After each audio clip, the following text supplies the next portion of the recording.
Hello, and thank you for listening to Living Wealthy Radio, heard around the web on livingwealthyradio.com, iTunes, and Blog Talk Radio. I am Teresa Kuhn, helping you live wealthier. Resources are available for you at livingwealthyradio.com.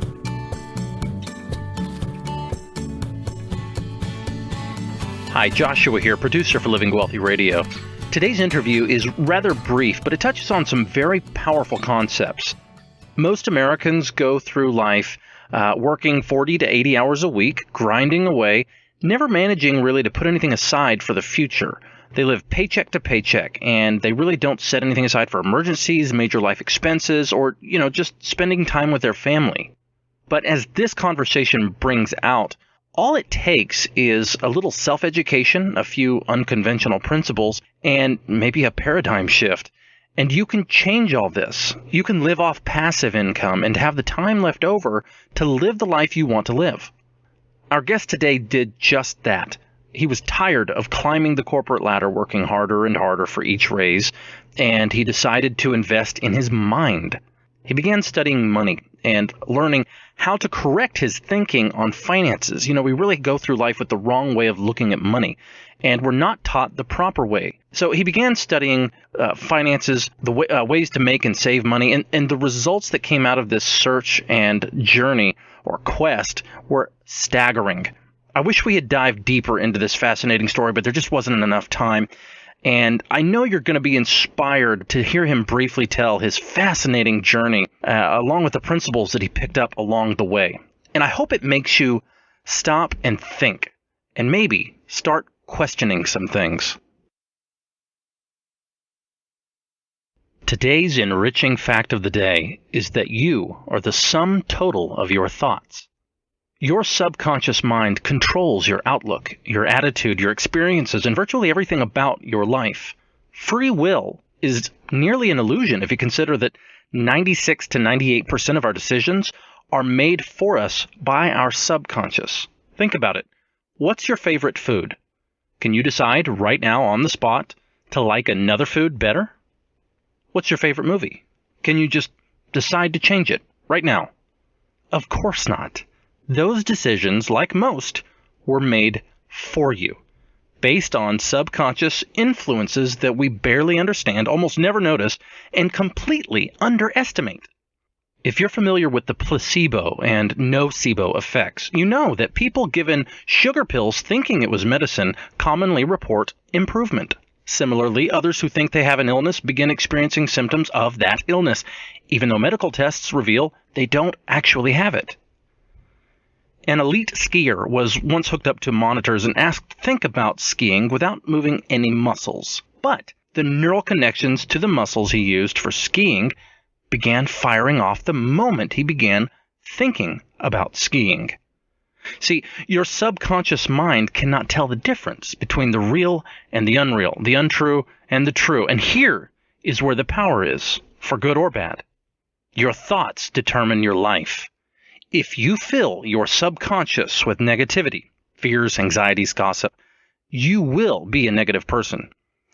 If you fill your mind with positive thoughts, self-esteem, optimism, kindness, you will be a positive person. Remember, your decisions and outlook are already determined for you, not by you. Your subconscious drives who you are. But you play a big role in what to feed your subconscious mind. You can change your thoughts. It's no coincidence that people who watch a lot of advertisements on TV tend to buy the products advertised in those ads. We like to think that those people were logically and rationally persuaded by those ads of the benefits of those products, right? But that's not really the case. The truth, known by advertising executives, is that visual advertisements powerfully impact the subconscious. They predispose people to desire those products or think favorably of them. And the thoughts you allow to feed your mind affect your choices and your overall life experience. You're virtually powerless to act contrary to your programming. Here's a question for you. Why is it the same experience can affect two people so differently? For example, skydiving. For one person, the experience triggers endorphins and good feelings into their system. It's a rush. But for the other, it triggers cortisol and stress. anxiety. Why? What's the difference? Well, the difference is the psychological frame of reference that makes up one person versus the other. One person's subconscious predisposes them to embrace and enjoy the skydive, while the other is predisposed to fear, terror. They are each the sum of their thoughts. Today's enriching fact reveals the startling truth that we stress over life or embrace it based on the subconscious thoughts we allow into our head. Our reactions and decisions are the inevitable result of our programming. We are what we think, and we cannot be anything else. But we can screen out negative voices and images, and we can embrace the good. We can change the channel. You're listening to Living Wealthy Radio with Teresakuhn. If you have children, I'm sure you've already thought about how expensive college is going to be. And navigating the financial aid process is a nightmare all in itself, right? Do you have everything lined up yet? Or are you kind of biting your nails, just hoping it all works out? Well, don't worry. There's a much better way to line up college funding and get the paperwork sorted out and grow a lasting investment beyond school years. Go College Planning by Living Wealthy Financial is an amazing outside-the-box service that gives you full control of the process and incredible access to a growing investment you can use for college, trade school, or even to pursue an entrepreneurial vision. You'll receive strategic information to position your child for the school of their choice and help with applications and FAFSA forms, and also achieve an ongoing source of funding that grows even as you pull from it to pay for college.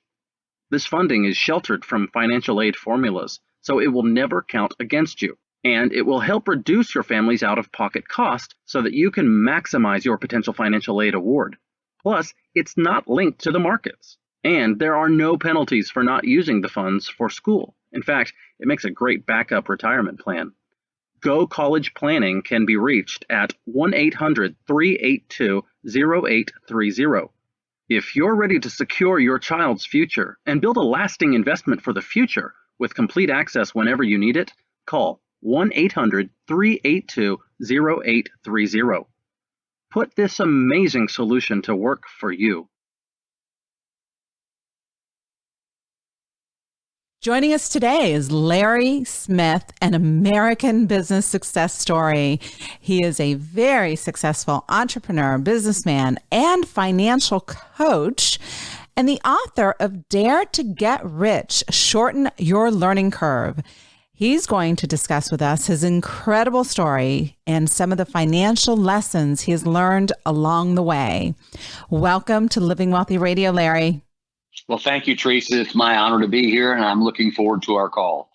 It is an honor to have you back as a guest. And we want to know now, how and why did you come to write a book on finance? What is your story in a nutshell? Well, you know, Teresa, in 1996, at the age of 44, the company I worked for actually closed down. I spent 20 years in corporate jobs, and I really didn't learn anything about money. I learned good work discipline, good work ethic, but I never knew how money worked. So every time I got a raise, I was just broke at a higher level. And then when the company closed down that I was working for at the age of 44, I started my own business. And I really didn't have that financial education, but I was fortunate that my business took off in a big way. And I realized that as I continued to make more money and I continued to spend more money, that I knew nothing about how money worked. And long story short, in 1997, I attended a weekend seminar in Denver, Colorado with Robert Kiyosaki, the author of Rich Dad, Poor Dad. And that weekend really confirmed that I knew nothing about how money worked. So I knew I had to do something different. And after reading one of his books that really attracted me to learn more about financial education, I started spending 2 or 3 hours every morning just learning about money, just studying money. And of course, during that time period, I met you, and you've been a great help to me as well. So it's been fun having you as a mentor, and I've been surrounded by people who have done extremely well. And so many people asked me to write a book, I decided to write it. So that's how I got there. Well, you are a great student and a great teacher, and I always love it when the student becomes the teacher and the teacher becomes the student. And that's how I see our relationship. I think we're constantly teaching and learning from each other. And I value our relationship for many reasons, but that certainly is one of them.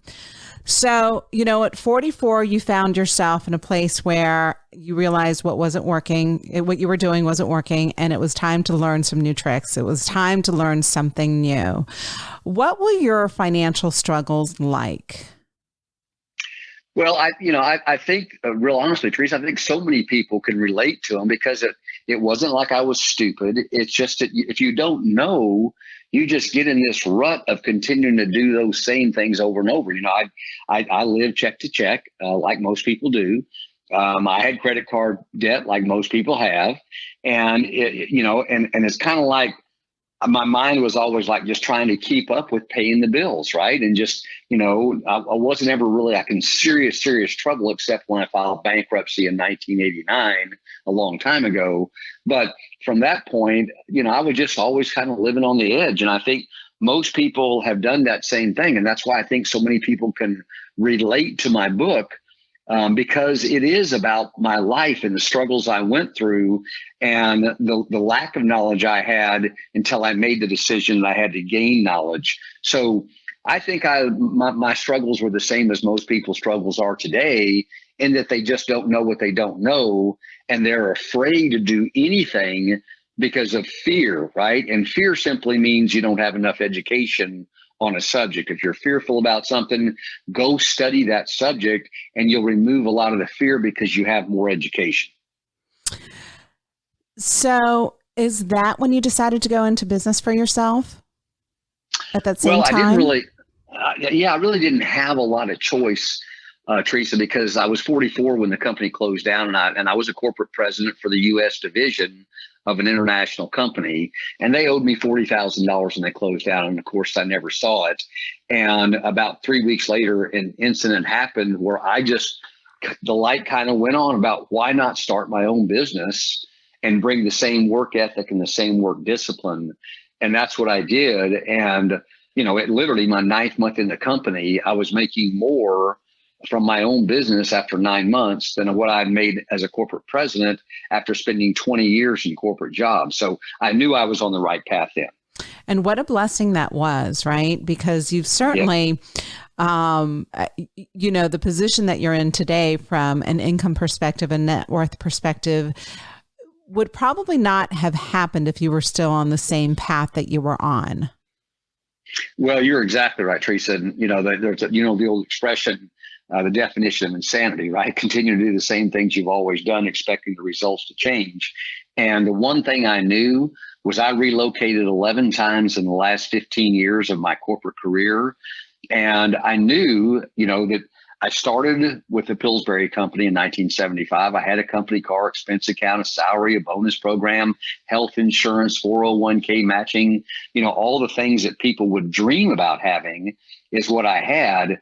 But what I realized is after 25 years, the only thing I ended up with when the company closed down that I was working with, the only thing I ended up with was 20 years of experience and no cash flow.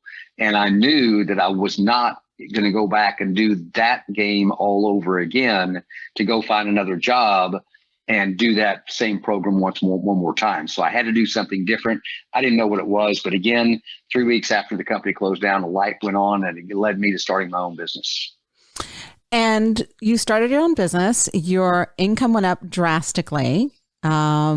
Well, it matched what you were making before, and then it went up from there. And so what did you decide to do different from a financial perspective, like be very specific in details, versus what you were doing before? Good question. So the one thing I never had done was paid myself first. I think, again, like most people, you pay your bills first, then you have some money to spend on entertaining and stuff or going out to eat or whatever. And you say to yourself, then whatever's left, I'll save it. And of course, there's never anything left, so you never save anything. And the one thing that happened was my second year in my business, I made over twice what I was making as a corporate president. And I'm not talking about revenue, I'm talking about personal income from my business. And I realized that I was still spending money. And I thought, this is stupid. I have got to figure out what to do with this. And the minute I learned what I learned from the seminar in Denver, and then started that personal studying campaign, I realized that I had to pay myself first and set up that investment account, because passive income is everything, right? When your passive income overcomes your cost of living, you don't have to work anymore. And my goal was to have time and money, because in corporate, I had money but no time. And then when I was unemployed, I had time and no money. And neither one of them are really any good. We're looking for the balance of time and money, and that's freedom. And so I realized that I had to learn. And once I learned and started paying myself first, then I was able to build that investment account where I could invest in other things that would also spin off passive income, and got to the point to where today, I mean, we literally live off 19% of our passive income from one business, not counting any of our investments. So, our life today is way different. It doesn't make us any better than anybody else. It just means that we've made a decision to gain the financial education necessary to change the quality of life we had. And I want to make sure our listeners heard that. You live on 19% of your income. Well, 19% of my passive income from one business. So 19% of your passive income from one business. So we're going to just put some numbers, not your numbers, but just in general, right? To keep so people can understand exactly what we're saying. So Sure. If your income was, let's do something realistic. Let's say, let's do $100,000 a year. It's 19,000, right? Yep. So if you made $100,000 a year, we're talking about living on 19,000 of it. Which, now, obviously, we make a lot more than that, but it's the same concept. Exactly. And so you're thinking, I know listeners are saying, I can't live on 19% of my income. That didn't happen overnight. No, not at all. And listen, there's never, I'm sorry for interrupting, Teresa. There's never really, I say there's never a debt problem. There's only an income problem, right? And so I hear people all the time talk about how they struggle financially, yet there's 168 hours in every week. And how are people spending their time? And if you really look at, 40 hours at work, and even if you slept 8 hours a day, it's 56 hours of sleep. You still have 72 hours left. That's 10 hours a day. And I understand we go to the grocery store and go to our kids' baseball games and stuff, but you're not doing that 10 hours a day. And so people have free time, but I think just like I did for so long, you sit in front of the TV, you go to Monday Night Bowling League, which is fun. You do all the things that are fun, but you're never working on how do I take what I'm passionate about and turning that into a monetization to where I can earn income from something I love doing, and just starting it on a part-time basis like what I did. And once that part-time income passes the full-time job income, then you have some options about whether you want to continue to do both or whether you're not. Some people, because I'm self-employed, they say, how do you go to work every day not knowing how much money you're going to make?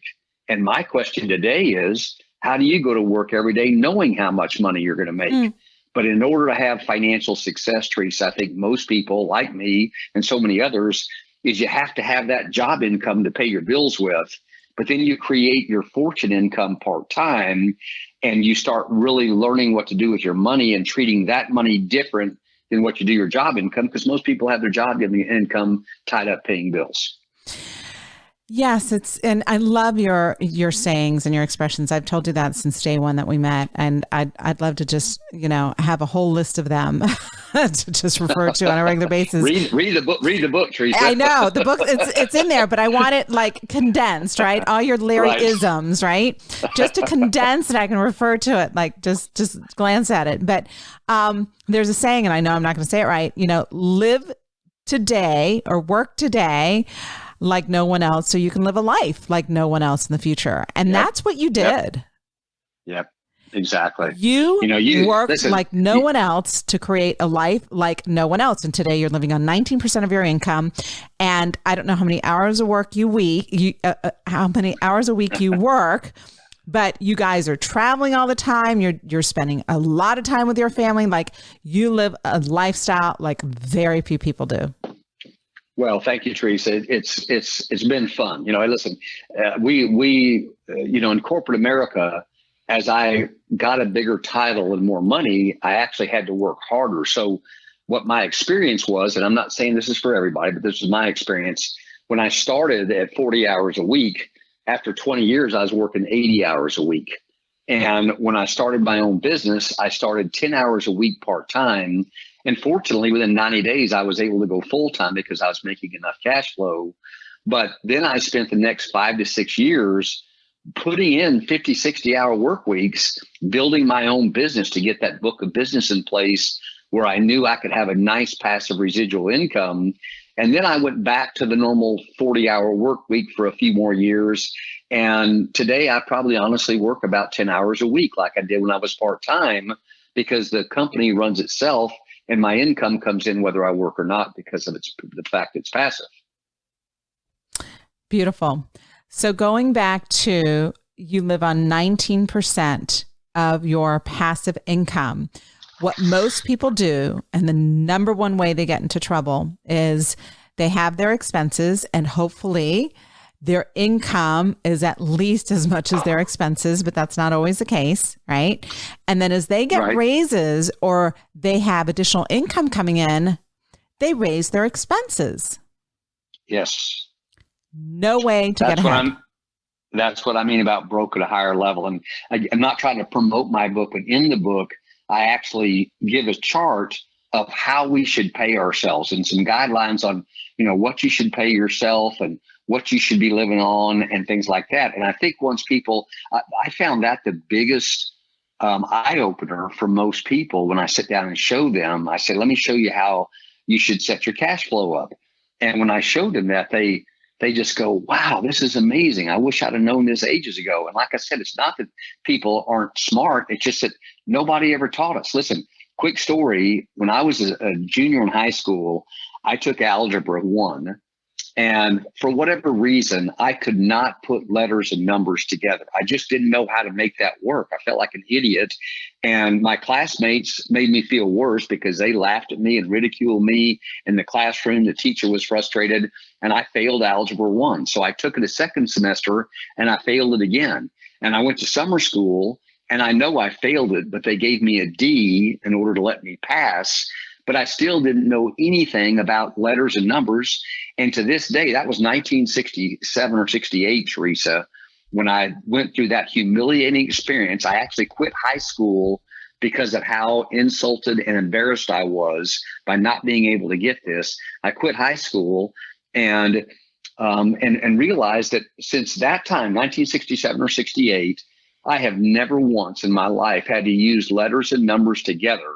And yet my self-esteem went into the tank over 3 semesters of embarrassment. And yet they never taught me how to balance a checkbook. I just don't think we're teaching the right thing in our schools today. We're not. And there's a reason for that. And we won't get into that in this conversation, but exactly.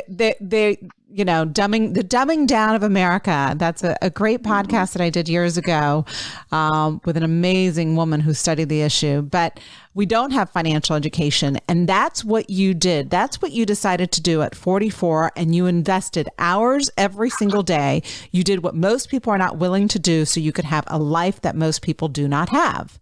And I know you're not here necessarily to promote your book. I'm here to promote your book. People need to read your book. You've got fantastic information. And if you think you've figured it all out when it comes to finances, you still can learn a lot from Larry and your book. It is a fantastic book. Thank you. The subtitle is Shorten Your Learning Curve. What are some of 3 takeaways that we can give the audience, 3 techniques that will help the reader shorten that curve? Well, I think number one is you have to pay yourself first. I mean, if you understand passive income versus earned income, you don't want to live check to check on earned income your whole life and then end up retiring on a fourth of it, because you're just not going to make it, right? And you can't depend on Social Security long term. You just don't know what's going to happen with that. I mean, they tax 85% of my Social Security income. I just got the 1099 statement the other day that I'm sending my accountant, and they tax 85% of the money I paid taxes on my whole life. So I'll never figure that one out. But so number one, you have to pay yourself first. And most people save that for last, and we've got to make that first. Number two, you have to understand cash flow, and you have to understand that life is going to have issues that you're not prepared for. They're just called life events. And it could be the transmission going out in the car. It could be the air conditioner in your home. And people, they don't have money put away in order to take care of those emergencies. So it goes on the credit card debt, and they end up paying 20+% interest on the credit card debt. So the first thing is you've got to pay yourself first. Second thing is understand how money works, understand how cash flow works. And so you can figure out where to put your money. And I'm not talking about investing, because people call me all the time and say, where do you think I should invest? And I ask them, how much money can you afford to lose? And they go, what do you mean? I said, I look at it as investing as money you can afford to lose, because you're not always going to win, and you are going to lose when you invest. You're not going to win every time. So how much money do you have to afford to lose? And secondly, do you have a financial security blanket in place to make sure that at retirement how much money you have coming in? And if it's a 401k or an IRA, that is not a financial security blanket.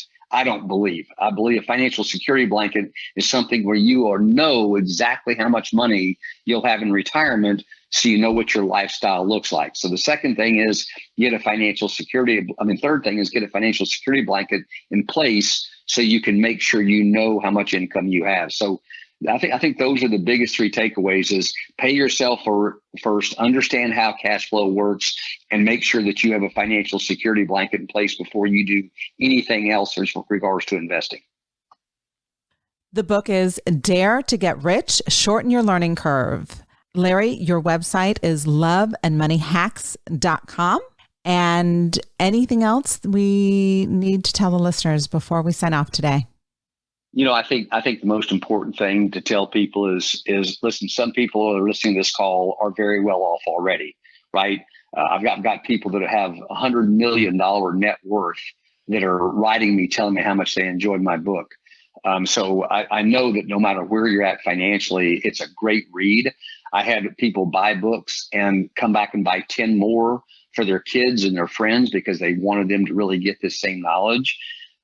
So I think you got people that are very well off financially. You got middle class, right? That's working and typically, living check to check and credit card debt, may have a 401k or something put away. People from all walks of life can benefit from this book. And the main thing I know is anybody in life can change their financial picture.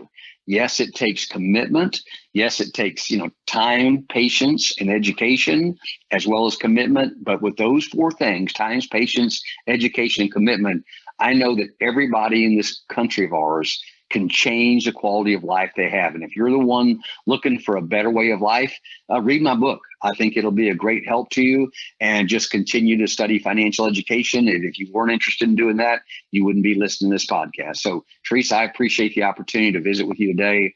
Thanks again for your incredible friendship and your mentorship. And I wish everyone the very best of success.